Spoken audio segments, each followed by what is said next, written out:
আসসালামু আলাইকুম ওয়া রাহমাতুল্লাহ। হ্যালো ভিউয়ার্স, আপনারা সবাই ভালো আছেন? আজকে আমরা কিভাবে অল্প টাকায় অল্প জায়গার ভিতরে 2 ইউনিটের বাড়ি করা যায়, আমরা এই বাড়ির সম্বন্ধে আজকে জানব। তো অবশ্যই আপনারা শুরু থেকে শেষ পর্যন্ত ভিডিওটি দেখবেন আশা করি। তো এখানে 2 ইউনিটের একটি বাড়ি, আর এই বাড়িটি আপাতত আমরা কলাম দিয়ে এটাকে টিন শেড করব, অর্থাৎ সেমি পাকা বাড়ি করব। এরপরে পরবর্তীতে কখনো আমাদের সুযোগ সুবিধা এবং সময় হলে আমরা কি করব, টিনটাকে তুলে নিয়ে আমরা এই জায়গাটাতে স্ল্যাব কাস্টিং করব। তো যাই হোক, আমরা প্রথমে দেখব আমাদের এই জায়গার পরিমাণ এবং আমরা যে রুমগুলো দেওয়া আছে আমাদের প্রতিটা রুমের আমরা সাইজগুলো এখন জানব। তো প্রথমেই এটি হচ্ছে মেন গেট। এই গেটটা যেহেতু 2টা ইউনিটে ভাগ করা হয়েছে, সেহেতু এখানে একটা ওয়াল দেওয়া আছে, পার্টিশন ওয়াল। এই ওয়ালের কারণে দুই পাশে হয়ে গেছে, অর্থাৎ গেট কিন্তু এখানে একদিক দিয়ে উঠবে, উঠার পরে দুই দিকে যেতে পারবে। তো আমরা প্রথমে যে রুমগুলো দেখব, আমাদের প্রতিটা ইউনিটে এখানে 2টা রুম। আমরা এটাকে যদি মাস্টার বেড রুম ধরি, তাহলে একটা চাইল্ড বেড অথবা 2টা বেডরুম হিসেবে আমরা নিব। আমরা লিখব প্রথমে বেডরুম, এর সাইজ দেব আমরা, এর সাইজ এখানে 11.5 ফিট বাই হচ্ছে 11 ফিট 3 ইঞ্চি। 11 ফিট 3 ইঞ্চি, তাহলে এদিকে আছে 11 ফিট 6 ইঞ্চি, এদিকে 11 ফিট 3 ইঞ্চি। এবার পরবর্তী যে রুম, আমরা আগে লিখি বেডরুম, এর সাইজ এখন লিখব, এর সাইজটা হচ্ছে 10 feet by 11 fit 2 inch.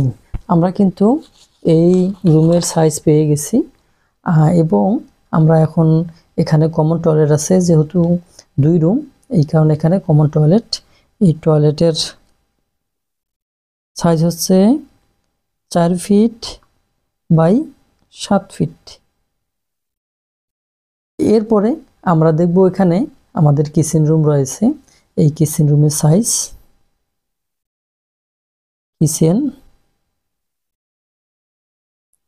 Kitchen আমাদের এই রুমটার সাইজ হচ্ছে 7 ফিট 10 ইঞ্চি বাই 7 ফিট 6 ইঞ্চি। আমরা কিন্তু কিচেনের সাইজটা অলরেডি পেয়ে গেছি। তাহলে আমরা এখন কি বের করব, আমরা এই যে এখানে দেখতেছেন আমাদের এই জায়গাটা ওপেন থাকবে, এই জায়গাটা আমরা ড্রয়িং কাম ডাইনিং হিসেবে ব্যবহার করতে পারি। তো এই জায়গাটার মাপ হচ্ছে এইখান থেকে এই অংশটা পর্যন্ত 18 ফিট 7 ইঞ্চি, এবং এই যে প্রস্থ দেখতেছেন এই প্রস্থটা হবে এখানে যে 7 ফিট 6 ইঞ্চি আছে সেটা এখানে প্রস্থ হয়ে গেল। তো আমাদের এই ইউনিটের কিন্তু এই রুমগুলোর সাইজ শেষ হয়ে গেল, অর্থাৎ 2টি রুম, একটি কিচেন রুম, একটি টয়লেট এবং ড্রয়িং কাম ডাইনিং এই স্পেস এখানে রাখা আছে। আর এখানে আমরা যদি জানলাগুলো দেখি, তো এখানে এই বেডের জন্য 2টি জানলা আছে। এই জানলার সাইজগুলো হচ্ছে 4 ফিট বাই 4.5 ফিট। আর এখানে একটা জানলা আছে এই রুমের জন্য। কিচেন এখানে আছে একটা, এর হচ্ছে 3.5 ফিট বাই 4.5 ফিট, এবং এখানে একটা সেলফ দেখানো আছে। তো আমরা অনুরূপভাবে এই দিকেও আমাদের এই ইউনিটটাতেও আমরা এই মাপগুলো বসাই দেব। তো আমি অফ ক্যামেরায় এই পাশের মাপগুলো আমরা লিখে নিলাম, শুধু এখানে টয়লেটটা ওটা বাকি থাকলো 4 ফিট বাই হচ্ছে 7 ফিট। এই তো শেষ হয়ে গেল মাপ। এখানে অনুরূপভাবে আমাদের এই 2 পাশেই একই, অর্থাৎ এটা আমরা যদি ইউনিট এ ধরি এটা বি ধরবো। আর এই ড্রয়িং কাম ডাইনিং যে জানালাটা দেখতেছেন এটা হচ্ছে 6 ফিট। এই 6 ফিট দিলে পুরোপুরি এই জায়গাটা কি আলো বাতাস পাবে সব সময়, এই কারণে এই জানলাটা এখানে বড় দিতে হবে। তো এখানে পিলার দেখানো হয়েছে 10 10 10 অর্থাৎ 10 ইঞ্চি বাই 10 ইঞ্চি পিলার কয়টা আমরা একটু দেখে নেই। 1 2 3 4 5 6 7 8 9 10 11 12 13, এখানে 13টা পিলার দেখানো হয়েছে। তো যাই হোক, এখানে কিন্তু ব্রিক পিলার দেখানো হয়েছে।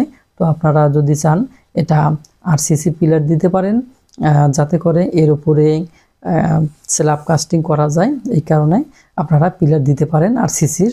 আর যদি আরসিসি পিলার না দেন তাহলে আপনার ব্রিক যে 10 ইঞ্চি পিলার আছে সেই পিলার দিয়ে আপনারা টিন শেড বাড়ি করতে পারবেন। তো এখানে যে বিষয়টা হচ্ছে যে আমরা দৈর্ঘ্য এবং প্রস্থটা নির্ণয় করব, কতটুকু জায়গার উপরে এই বাড়িটি নির্মাণ করতে হবে আমরা সেটা লিখব, এবং একটা আমরা খরচা অর্থাৎ আনুমানিক খরচ বের করব। তো যাই হোক, এখানে যে মাপটা আছে, এই আমাদের আউটের মাপটা হচ্ছে 54 ফিট। আউটের মাপটা আমাদের 54 ফিট, এবং আমাদের যে প্রস্তুত দিকে মাপটা সেই মাপটা আছে আমাদের 20 ফিট।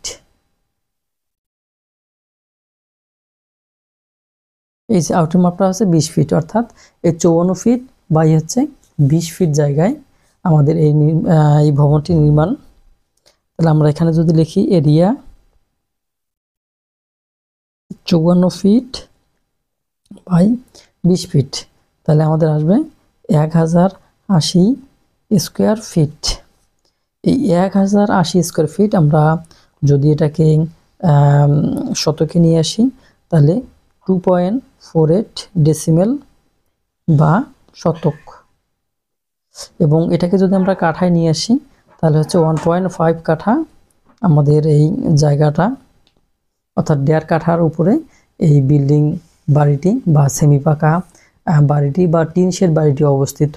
আর এই টিন শেড বাড়িটির আমরা যদি সেকশনটা দেখি, সামনের দিকে সেকশন আমরা দেখেন আমাদের এটা হচ্ছে মেন সিঁড়ি, এখান থেকে উপরে উঠবে, এবং এদিকে একটা ইউনিট, এদিকে একটা ইউনিট, এবং এই ইউনিটের এই জানলাটা আছে কিচেন রুমের জানলা, অনুরূপভাবে এটাও। আর এই দুইটা হচ্ছে যে বেডরুম, সেই বেডরুম জানলা। দেখো এখান থেকে দেখা যাবে দূরে আপনার টয়লেটের দরজাটাও কিন্তু সামনে দিক দিয়ে দেখা যাবে। এখানে যে ছাউনি দেখানো হয়েছে এটা হচ্ছে 4 একটা ছাউনি, এবং সামনের দিকে এই কাটা বারান্দা থাকবে। আমি যদি এদিকে আবার একটু আপনাদের দেখাই, এই অংশটা আমাদের কাটা বারান্দা থাকবে, আমরা বারান্দাটা এদিক দিয়ে দেব। তো যাই হোক, আমাদের এখানে মোট আমরা যদি হিসাব করি তাহলে হচ্ছে 4 bedroom, 2 toilet, 2 kitchen, 2 dining plus drawing room. আর এই বাড়িটি অর্থাৎ 1080, এই যে 1080 স্কোয়ার ফিট বাড়িটি 4টা রুম এবং এই ফ্যাসিলিটিগুলো নির্মাণ করতে আমাদের আনুমানিক খরচ ধরা হয়েছে 12 লক্ষ টাকা। 12 লক্ষ টাকা আমরা আনুমানিক খরচ ধরেছি, এবং এই খরচটা আছে জায়গা এবং সময়ের ব্যবধানে কিছুটা পার্থক্য হতে পারে। তো যাই হোক, আপনাদের কোনো মতামত থাকলে অবশ্যই কমেন্টে জানাবেন, এবং এই ভিডিও কেমন লাগলো অবশ্যই আপনারা কমেন্টে জানাবেন। তো আজকের মতো আমি আপনাদের কাছ থেকে বিদায় নেব। আপনারা ভালো থাকেন, সুস্থ থাকেন, সেই কামনায় বিদায়। আল্লাহ হাফেজ।